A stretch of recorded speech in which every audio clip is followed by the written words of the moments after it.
میں مدراس جا رہا تھا چلے کی جماعت لے کر. ایک مسجد میں میرا قیام تھا. ایک صاحب نے اپنے بچے کو امام صاحب کے پاس چھوڑ رکھا تھا حفظ کے لیے. یعنی میں کوئی آپ حضرات کی شان میں گستاخی نہیں کر رہا ہوں, اپنا مشاہدہ بیان کر رہا ہوں.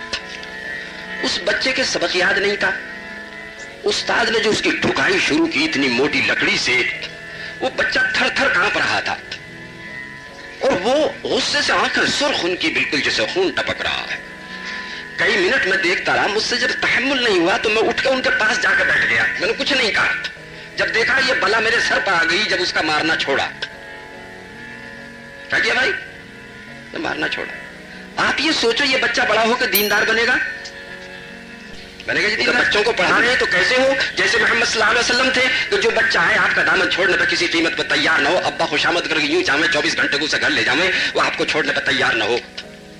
یہ آپ کے لیے ضروریات میں سے ہے, بنیادی صفات میں سے آپ کی یہ ہے. یہ اگر نہیں ہے ان کا سب چلے جائیں گے آپ کو چھوڑ کے, چھوڑ دیں گے آپ. کیا ہے جی؟ یہ 90% امت ہے, ان کا یہ ارتداد سے کیسے بچے؟ بڑے یوں کہتے ہیں آپ نے 1% کو بچانے کے لیے 15 برس لگائے, اب اس 90% کو بچانے کے لیے 1 سال لگا کے حکمت سیکھ لیجئے. اور 90% امت ان کا وہ ارتداد کی آندھیوں کا شکار ہے. پورا عالم انہیں مرتد بنانے پر تلا ہوا ہے. تعلیمی ادارے ان کا ارتداد کے کیا ہیں؟ ان کا ارتداد کے قلعے ہیں. ہسپتال ان کا ارتداد کے قلعے ہیں. بندہ صرف اس لیے حاضر ہوا تھا کہ آپ سے آ کے یہ پوچھے کہ آپ نے 1% کے لیے تو 15 سال لگائے, یہ جو 90% ارتداد کی آندھیوں میں ہیں اور قوم عاد کی طرح کلا بازی کھا رہے ہیں, ان کے بارے میں آپ حضرات نے کیا سوچا بچانے کے لیے؟ یہ سوالیہ نشان ہے بہت بڑا علماء کرام کے سامنے کہ آپ نے مجاہدے سے پڑھا, ایثار کے ساتھ پڑھا رہے ہیں, لیکن 1% ان پر آپ کا پورا جان مال کا فکر کا دعا کا سرمایہ لگ رہا ہے, اور 90% کا فرض نماز پڑھنے پر تیار نہیں. کیا ہے جی؟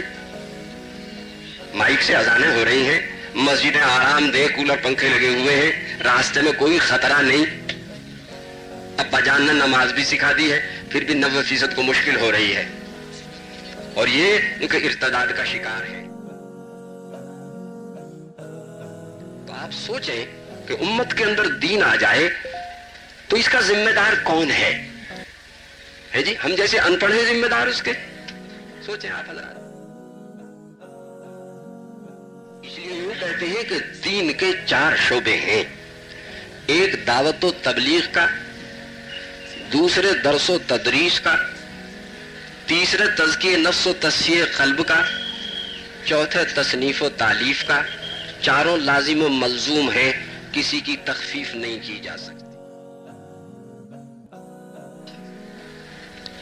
دعوت کا شعبہ نہیں ہوگا تو باقی 3 شعبے زندہ نہیں رہ سکتے. اب دینی اداروں میں بچوں کی ریل پیل ہے. کیوں؟ ابا دعوت کی محنت میں لگے, وہ تو ان پڑھ تھے, لیکن بچہ عالم بن جائے اس فکر و دھن میں ہے. اب مقابلے کے امتحانات ہو رہے ہیں داخلے کے لیے. کیوں؟ کہ بچوں کی ریل پیل ہے. کہ دارالفتہ میں 700 میں سے 30 لیں گے دارالعلوم میں, اور باہر کا 1 نہیں لیں گے, اور کریم نہیں مکھن نکالیں گے. کیوں؟ کہ ریل پیل ہے بچوں کی.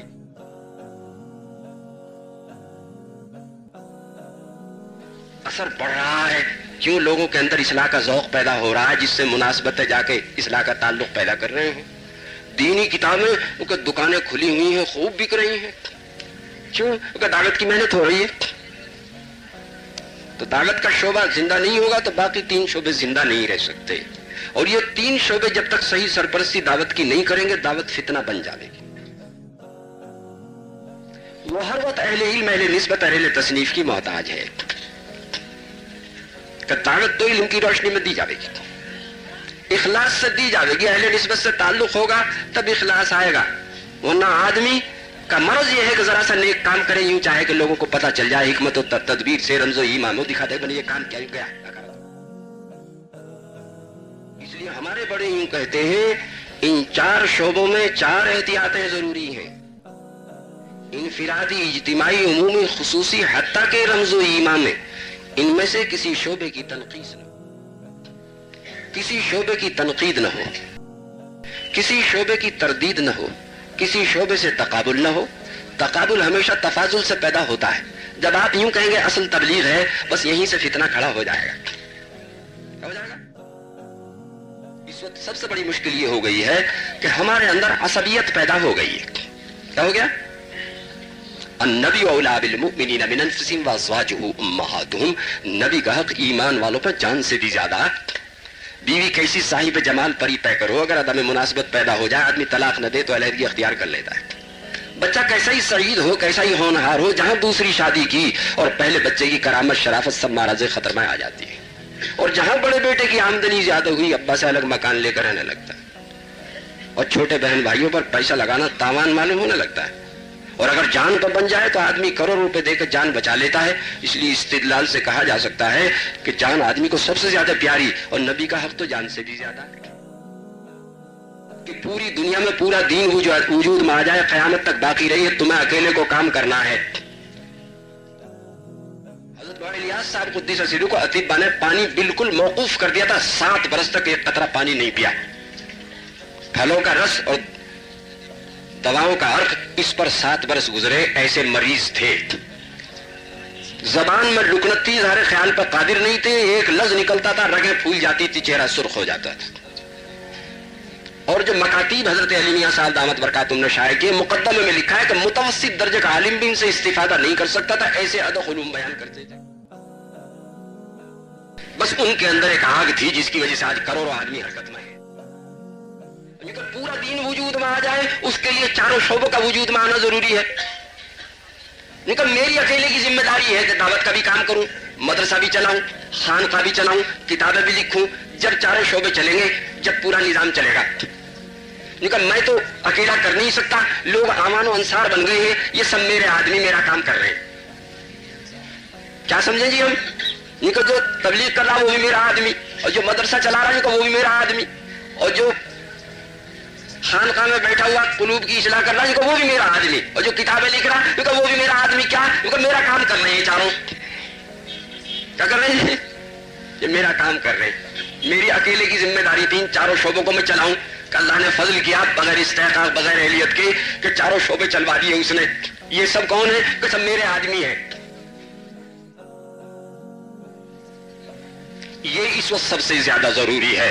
وَلَا تَنَازَعُوا فَتَفْشَلُوا فَتَذْهَبَ رِيحُكُمْ وَاصْبِرُوا إِنَّ اللَّهَ مَعَ الصَّابِرِينَ. آپس میں لڑو مت، کم ہمت ہو جاؤ گے، ہوا اکھڑ جاوے گی. صبر سے کام لو، اللہ صبر کرنے والوں کے ساتھ ہے. صبر کہاں سے آئے گا؟ کہ دعوت سے آئے گا. یا بنی اقم الصلاۃ وامر بالمعروف وانہی عن المنکر واصبر علی ما اصابک ان ذلک من عزم الامور وتواصوا بالحق وتواصوا بالصبر ولا تستوي الحسنة ولا السيئة ادفع بالتي هي احسن فاذا الذي بينك وبينه عداوة كأنه ولي حميم وما يلقاها الا الذين صبروا وما يلقاها الا ذو حظ عظيم. دشمن کو دوست بنانے کا کیا طریقہ ہے؟ میں نے کہا ابھی ارشاد فرمایا سلام میں سبقت کرو، پڑھ کے مسافہ کرو، وقتاً فوقتاً ہدایہ دیتے رہو، اس کی غیبت میں اس کے اندر جو واقعی خوبیاں لوگوں سے ان کا تذکرہ کرو، اور 24 گھنٹے اس فکر و دھن میں رہو میری جان مال سے کیسے جہنم سے چھوٹ جاوے کہ دوست ہو جائے گا. یہ کن سے تقاضا ہے؟ ان کو علماء کرام سے. کن سے؟ ہم ان پڑھ کر سکتے ہیں یہ؟ تو مختلف جہت کی ذمہ داریاں ہیں آپ حضرات کی. الناس سے 4 مہینے چاہتے ہیں دین سیکھنے کے لیے، اور علماء سے 1 سال چاہتے ہیں حکمت سیکھنے کے لیے.